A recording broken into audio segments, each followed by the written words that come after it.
हमारे साथ राजस्थान के मुख्यमंत्री अशोक गहलोत साहब हैं। आइए उनसे बात करते हैं। 3 दिन का चिंतन शिविर हुआ उदयपुर में और उससे क्या निष्कर्ष निकला। जिस तरह से कांग्रेस एक इमेज मेकओवर की कोशिश में है, कहा जा रहा है एक नई युग की शुरुआत है। गहलोत साहब, तो क्या शुरुआत अच्छी रही है? आप लोग संतुष्ट हैं चिंतन शिविर के आउटकम से?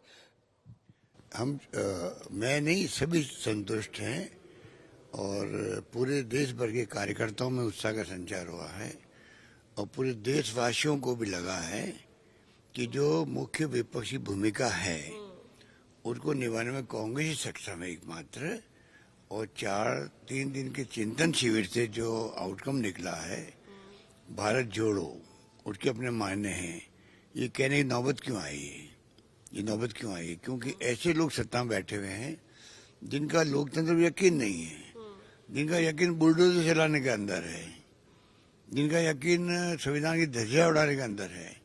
पूरे देश के अंदर आज जुडिशरी पे दबाव अलग है, इनकम टैक्स, ईडी, सीबीआई जो कुछ कार्रवाई कर रही है दबाव के अंदर, ऐसा इतिहास में कभी नहीं हुआ आज तक। सब लोग चिंतित थे। तो आज जो कांग्रेस ने प्रोग्राम दिए हैं सेंट्रल स्तर पे भी, पदयात्राओं के भी, एक मैसेज दिया देश को कि देशवासियों के साथ में कांग्रेस खड़ी मिलेगी आपको सुख दुख के अंदर। महत्वपूर्ण बात है, आप एजेंसियों की बात कर रहे हैं तो जयपुर में अभी इतवार को ही दिल्ली पुलिस आई थी महेश जोशी के बेटे को लेकर, जो उनके ऊपर आरोप है उनको गिरफ्तार करने के लिए।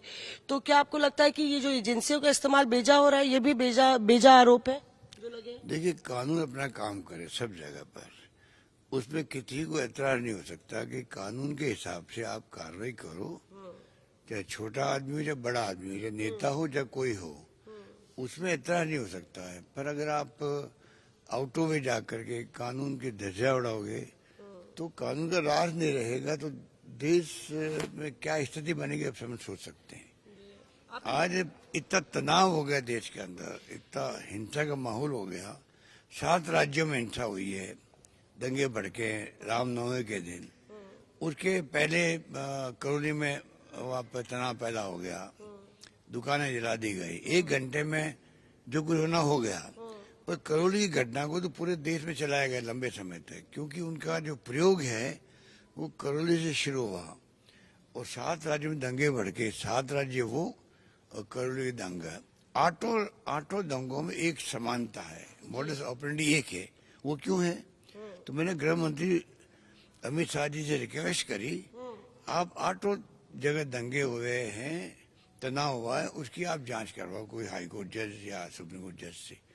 तो कम से कम असलियत मालूम पड़े दंगे करवा कौन रहा है, कौन इसके पीछे कौन करवा रहा है दंगे। मैं आज तक के दर्शकों को बता दूं, अशोक गहलोत साहब हमारे साथ लगातार बरकरार हैं और टॉक बैक बंद कर दीजिए, पीछे से अनुरोध है।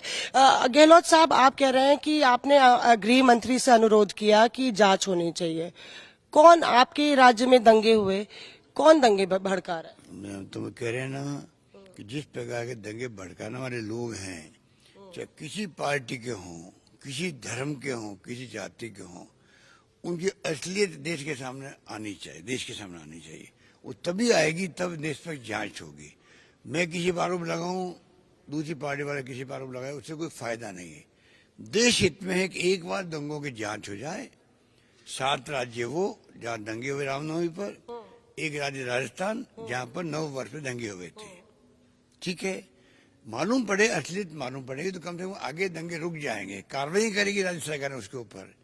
इतनी हिम्मत दिखानी चाहिए गृह मंत्री जी को, मेरा मानना है। दंगाई बाहर से नहीं आ रहे, आप कह रहे हैं कि दंगाई विदेश से नहीं आ रहे। हम भी कह रहे हैं, दंगा करवाने के पीछे षड्यंत्र क्या है, कौन ताकते हैं, और एक बात और है, किस पार्टी को फायदा मिल रहा है दंगों से। मेरा मानना है कि जिस पार्टी को फायदा मिल रहा है दंगों से, उस पार्टी के कार्यकर्ता और नेता मिलकर षड्यंत्र कर रहे हैं और दंगे भड़का रहे हैं।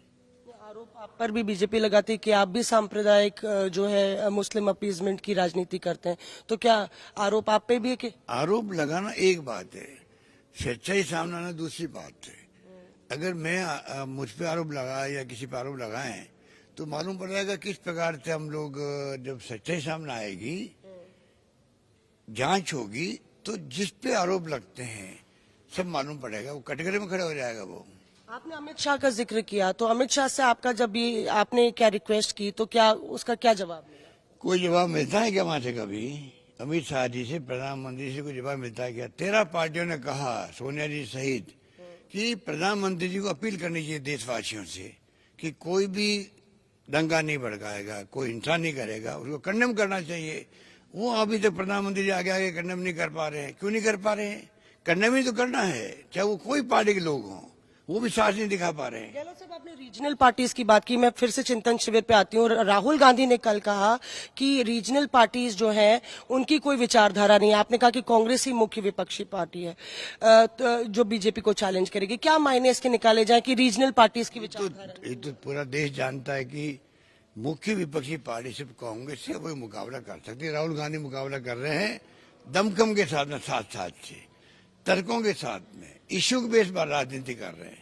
कोई दूसरा कर रहा है क्या? कोई देश मान रहा है कि राहुल गांधी अकेला नेता है जो कि मुकाबला कर रहा है मोदी जी का, उनकी एनडीए गवर्नमेंट का। पर क्या राहुल गांधी प्राइम चैलेंजर होंगे? गहलोत साहब, राहुल गांधी की बैठक है, आज रैली है और उसमें गहलोत साहब को जाना है। काफी देर से हम लोग से बातचीत कर रहे थे और महत्वपूर्ण बात यह है, उन्होंने कहा कि लगातार जो दंगाई है वो कहां से आ रहे हैं, कौन साजिश रच रहा है, ये पता लगाने का काम सरकार का है। और उन्होंने अमित शाह से बार बार इसकी अपील की है कि तमाम मसलों में जो दंगाई है वो कहां से आई है और क्यों दंगा भड़का, इसकी पूरी जांच होनी चाहिए। पर उनको कोई जवाब नहीं मिला।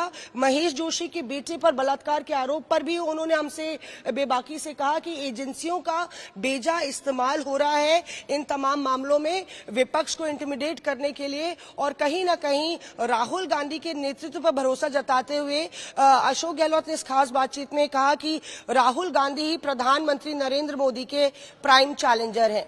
कैमरा पर्सन पवन के साथ मौसमी सिंह, उदयपुर।